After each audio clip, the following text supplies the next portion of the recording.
Joining me right now, Des Williams with a company called Aquamelon. Now, folks, let's turn back the hands of time. Des, and thank you for stopping by. By the way, great product. You're going to learn a lot about what it means to launch a business. You came to us 3 years ago with this great idea for a juice that's basically made out of watermelon, right? Correct. Right. Now, so here we are, 3 years later.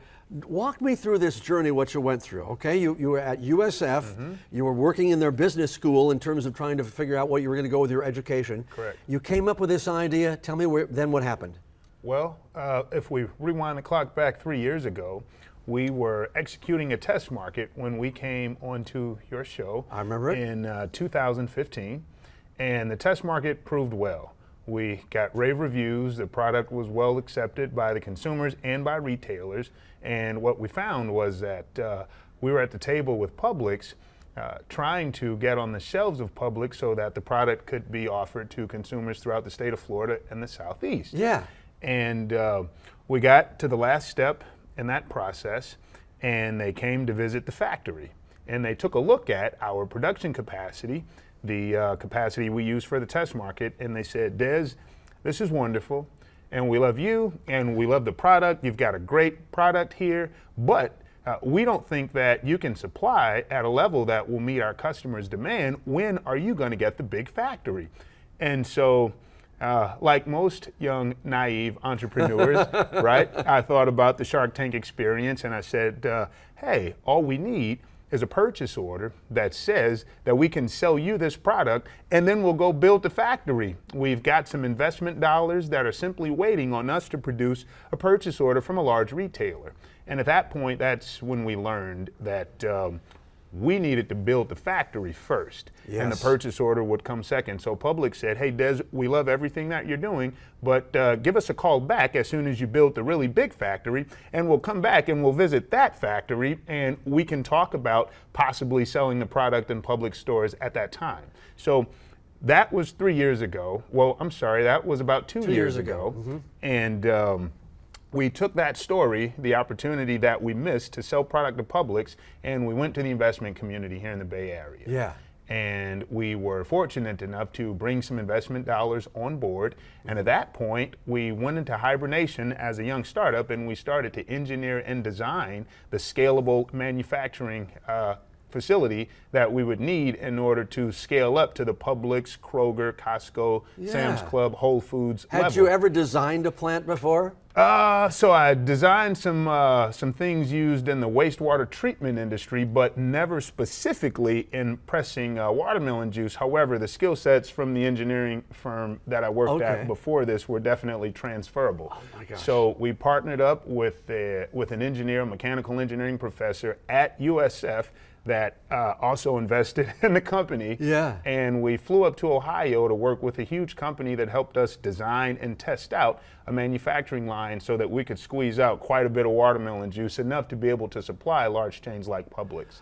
I guess people think it's the other way around, don't they? They think, well, get the order and then it'll happen. Sure. But you know what? I know what businesses are saying. Well, you have to invest some of your own skin, and you have to take a risk that you believe in your product enough to put money into a plant and then to bring it back to us. Wow. That's correct. Correct. Did that shock you in a way? It absolutely did. It rocked me, because at the time we put everything into the test market and proving out that we had a good product in order to make it to the point that we aimed to be, which was sitting across the table from Publix or a large retailer. Yeah. And sure, we were all surprised that that the conclusion was, hey, go back to the drawing board, figure out how to design and build this factory. Once you get it running, call us back, and we'll take a look at it, and if we're still as impressed as we are today, perhaps we can do business together. And so I want to know what kept you going, Des, because I know that you have poured your heart and your soul into this. Sure. And how did you keep going?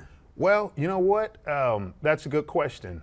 So the first thing that kept me going was the fact that this was a brand new market, and there was a place for us there. Yes. So we've got some competition in the space. However, the way that the competition manufactures and presents the product is quite different than the way that we manufacture and present the product. And we go through some extra steps in order to make sure that the product is extremely tasty. And some of those things include we actually remove the rind from the product. Some of the competitors actually, in order to increase the yield, they crush the rind up. But anybody knows who eats watermelon, the rind is bitter, okay? That's a true statement. We know that, That's okay. a true statement. And so what we wanted to do is we wanted to dot the I's and cross the T's in order to manufacture a truly phenomenal product. And so as long as no one else had taken that space, it was clear to me that it was still an open slot for Aquamelon to come and fulfill the premium position, and that's what we've done. And so the reason that we kept going full speed ahead is because that slot was wide open for us. And now that we've actually scaled up and we can fill the premium position with a large production capacity, we're excited to be at, in my opinion, what is now the starting line. You know, it's funny because I think about if you worked for Walmart, you'd go to somebody, company, go, yeah, can you supply 2 million of those products a month? You know, I mean, it's fun. So I noticed the caps are different. Are those different products, or they just have different caps? Yeah, these are different flavors here. This is the watermelon juice mixed with a mint and lime. Oh. This is a classic Aquamelon watermelon juice, which is straight up watermelon with a slight splash of lime in there. And this is the watermelon and coconut water blend, which is a very tasty blend, my favorite as a matter of fact. And so we offer these 3 flavors right now, and there are more flavors coming soon, Al. Yeah, now does this have a shelf life on it? Because what's happening, we've been seeing in the soda and the orange juice industry, their sales have been falling dramatically for what I call these kind of du jour items right there. So how long what's the shelf life on something like that? So by the time this product reaches the grocery store, it's got about 32 days worth of shelf life. Okay, enough to make it reasonable. Absolutely. And then how do you think you're going to develop an audience? Except I got to tell you that once I tasted your product, I was like, well, naturally, because when I get hot and stuff, what do? I eat a watermelon. Sure. Now, where do you get the watermelon from? Are these Florida grown or Georgia grown or what? As a matter of fact, we get as much from Florida as we can, and not sure if you know, Al, but Florida is the only state in the union in the lower 48 that actually has 2 watermelon seasons. So Florida's growing and harvesting in the spring, and they're growing and harvesting in the winter. So in November, December, this is the only state in the United States of America that has fresh watermelon in the field. So when will we see these on we've been using Publix as an ad. Sure. We're not committing them to this, but when will you likely to see a store like a Publix carry this? Within the next 6 to 8 months, we'll see a chain the size of Publix take the product on. Oh man, I'll tell you what, Des, you got to come back the day that happens. I will come back. Mostly because he gives me some of this stuff free. Okay, let's be honest with that. No, but you've got such an inspiring story, and a word of advice to people who want to launch a business: just be prepared for the long haul. Sure, absolutely, and I think you can put an exclamation mark behind that. All right, a hard-working man, great product. All right, good seeing you, Des. Come back. Thanks, 6 months. Thanks.